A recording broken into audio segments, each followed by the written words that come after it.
2025 সালের 29শে মার্চ থেকে মেষ রাশির জাতক ও জাতিকাদের শনির সাড়ে সাতি শুরু হতে চলেছে। এই সাড়ে সাতির প্রভাবে মেষ রাশির 2025 সালে কি প্রভাব পড়তে চলেছে, ভালো মন্দ কি হতে চলেছে, তাই নিয়ে আজকের আমার আলোচনা। তাই বন্ধুরা, এই ভিডিওটি আপনারা কেটে কেটে না দেখে পুরো ভিডিওটা দেখবেন, না হলে সাড়ে সাতির সম্পূর্ণ কিছু বুঝতে পারবেন না। তাই ভিডিওটি শুরু করার আগে আমার অনুরোধ, ভিডিওটি দেখে আপনাদের উপকারে আসলে একটি লাইক কমেন্ট করে শেয়ার করবেন, এবং যারা আমার চ্যানেলে নতুন এসেছেন তারা চ্যানেলটিকে সাবস্ক্রাইব করে আমাকে মোটিভেট করবেন, যাতে করে আমি নতুন ভিডিও আপলোড করলে সবার আগে আপনাদের কাছে নোটিফিকেশন পৌঁছে যায়। তো আসুন বন্ধুরা, মূল আলোচনায় প্রবেশ করি। সুপ্রিয় শ্রোতা ও বন্ধুগণ, বৈদিক জ্যোতিষ শাস্ত্রে প্রথম রাশি হলো মেষ রাশি, যার অধিপতি গ্রহ হচ্ছে মঙ্গল। এই মেষ রাশি অগ্নি উপাদানের চিহ্ন, তাই এই রাশির জাতক জাতিকারা দৃঢ়চেতা ও আক্রমণাত্মক মেজাজের হয়ে থাকে।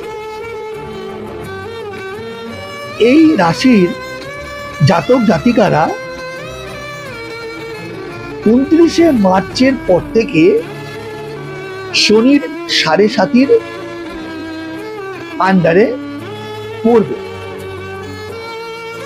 মার্চ মাসে দেখে নেওয়া যাক কোন গ্রহ কোথায় অবস্থান করছে। মার্চ মাসে মেষ রাশির শাসক গ্রহ মঙ্গল মিথুন রাশিতে বক্রী অবস্থায় অবস্থান করছে। দেবগুরু বৃহস্পতি বৃষ রাশিতে এবং শনি, রাহু, রবি ও শুক্র একযোগে মীন রাশিতে অবস্থান করছে। ফলে শনির সাড়ে সাতির প্রকোপে মেষ রাশিকে পড়তেই হবে। তার ফলে মেষ রাশির জাতক জাতিকাদের জীবনে উত্থান পতনের মধ্য দিয়ে চলবে। 15ই মে বৃহস্পতি মিথুনে প্রবেশ করলে আপনার আয়ের থেকে ব্যয় বৃদ্ধি পাবে, যা মেটানো কঠিন হয়ে উঠবে এবং অর্থ সঞ্চয়ে কষ্ট হবে। এপ্রিল থেকে শিক্ষার্থীরা পড়াশোনায় অবনতি লক্ষ্য করতে পারবে, উচ্চশিক্ষায় বাধা আসতে পারে। মেষ রাশির জাতক জাতিকাদের পারিবারিক জীবনে ধৈর্য ছাড়া কলহ, পারস্পরিক দূরত্ব ও বিবাদ, সংঘর্ষ শুরু হয়। সম্পর্কের মধ্যে অবনতি ঘটবে, পারস্পরিক ভুল বোঝাবুঝিতে পরিপূর্ণ হবে। যারা প্রেম ও ভালোবাসার মধ্যে রয়েছেন, প্রেম ভালোবাসায় কলহ, সন্দেহ এবং বিচ্ছেদ পর্যন্ত হতে দেখা যায়। এই শনির সাড়ে সাতির প্রভাব। যারা বিবাহিত জীবনে আছেন তাদের দাম্পত্য জীবনে কলহের সৃষ্টি হবে। তৃতীয় ব্যক্তির আগমনে এই সম্পর্ক ডাইভোর্স পর্যন্ত গড়াতে পারে। এছাড়াও শারীরিক অবস্থার অবনতি ঘটবে, স্বাস্থ্যের অবনতি ঘটবে।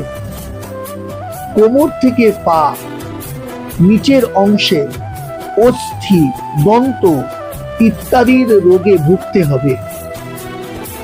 অর্থাৎ মঙ্গলের প্রভাবে এবং সাড়ে সাতির জন্য মামলা মোকদ্দমায় জড়াতে হতে পারে। অতীতের জমি, সম্পত্তি, বাড়ি ইত্যাদির সম্পর্কিত মামলা মোকদ্দমায় নিজেকে জড়িয়ে ফেলতে দেখা যাবে। অর্থাৎ আপনাদেরকে এই শনির সাড়ে সাতি চলাকালীন প্রচণ্ড সাবধানে চলতে হবে। প্রতিকার কি?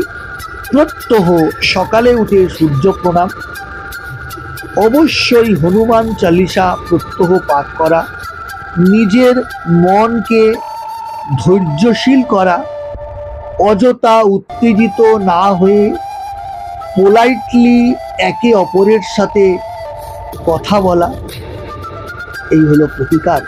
এবং লাল রঙকে বর্জন করা। এই বছরটা বিশেষ করে হালকা হলুদ বর্ণ আপনাদের পক্ষেই শুভ রং, আপনাদের শুভ সংখ্যা নয়।